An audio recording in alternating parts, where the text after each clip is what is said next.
13 तारीख को केंद्रीय गृह मंत्री अमित शाह जयपुर आ रहे हैं। इसी को लेकर आज PHQ यानी पुलिस मुख्यालय में CS सुधांशु पंत ने प्रेस वार्ता करते हुए कहा, गृह मंत्री अमित शाह के द्वारा 13 तारीख को एक प्रदर्शनी का भी उद्घाटन किया जाएगा, जिसमें नवीन अपराधों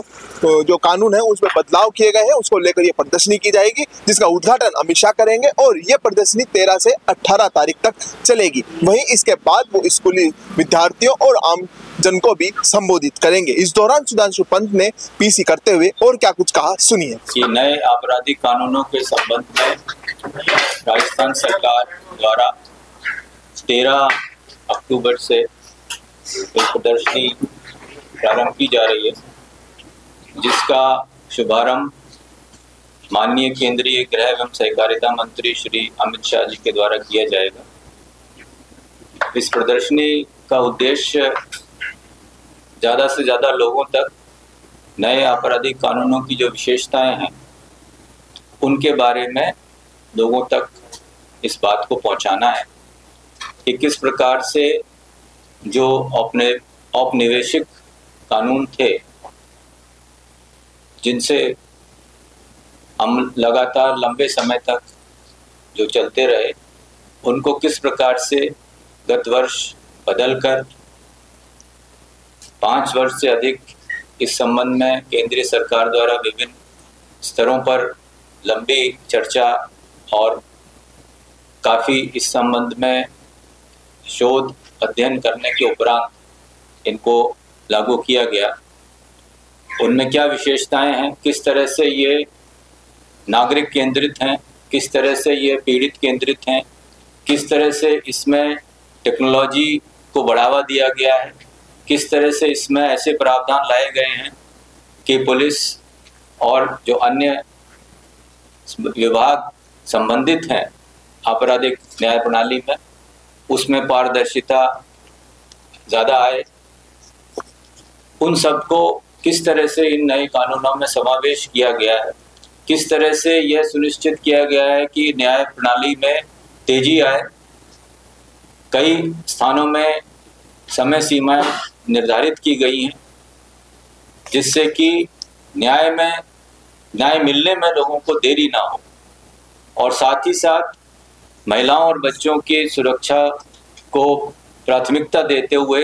कई प्रावधान इसमें किए गए हैं। तो इन सब के बारे में एक प्रदर्शनी के माध्यम से लोगों को ये बात समझाने का ये एक प्रयास है, और जिसमें प्रतिदिन हम न केवल आपराधिक न्याय प्रणाली से जुड़े हुए विभागों को आमंत्रित करेंगे, बल्कि इसके साथ साथ जनता के लोग, छात्र छात्राएं और नागरिकगण भी इसमें आमंत्रित हैं, ताकि वे जान सकें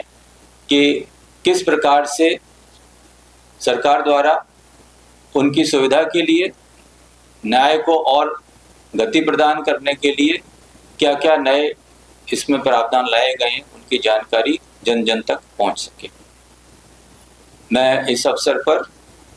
हमारे मुख्य सचिव महोदय और गृह सचिव महोदय का भी स्वागत करता हूं,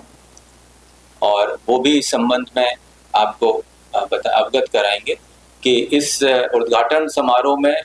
इस प्रदर्शनी के अलावा और भी कई कार्यक्रम निर्धारित हैं, तो उसके बारे में मुख्य सचिव महोदय से निवेदन है कि वो आपको जानकारी दें।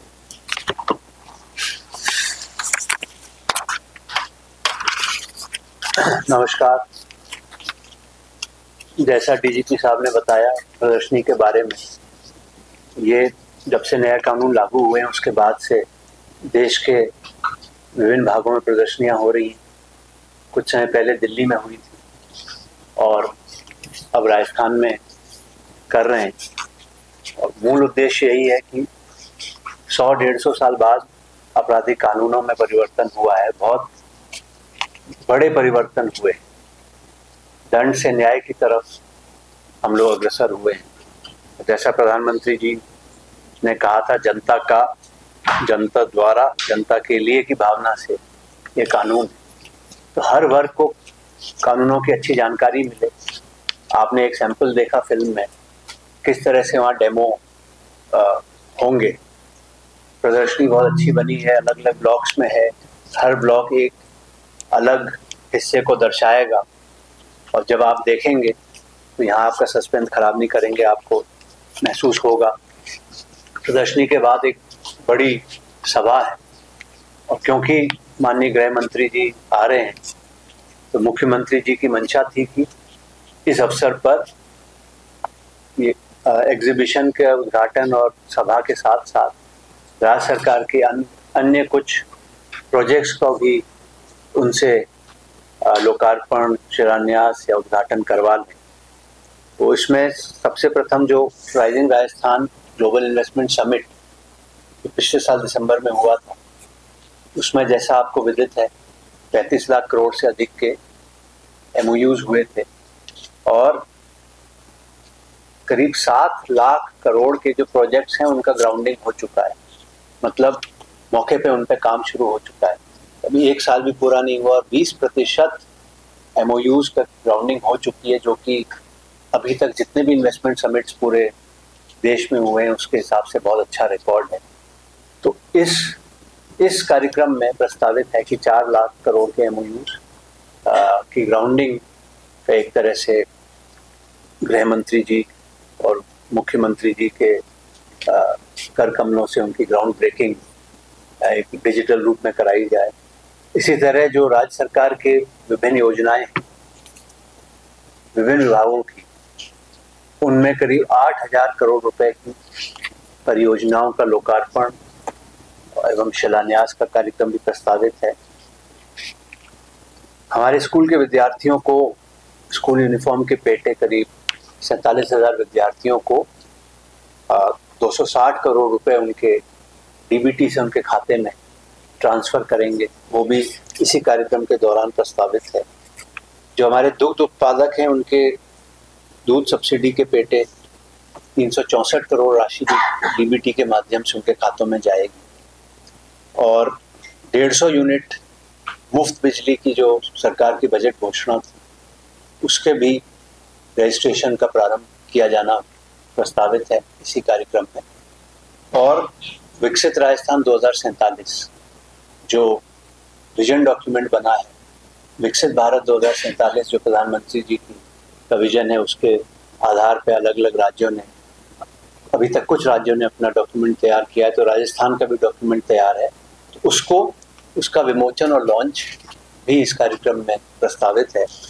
तो नए कानूनों के एग्जीबिशन के साथ साथ ये कुछ गतिविधियां हैं जो और प्रस्तावित की गई। तो मैं समझता हूँ कि जो मुख्यमंत्री जी की पहल है और जो राज्य में जिस तरह से तेजी से काम हो रहे हैं, उसी को एक तरह से आम जन को ये सौगातें भी दी जाए।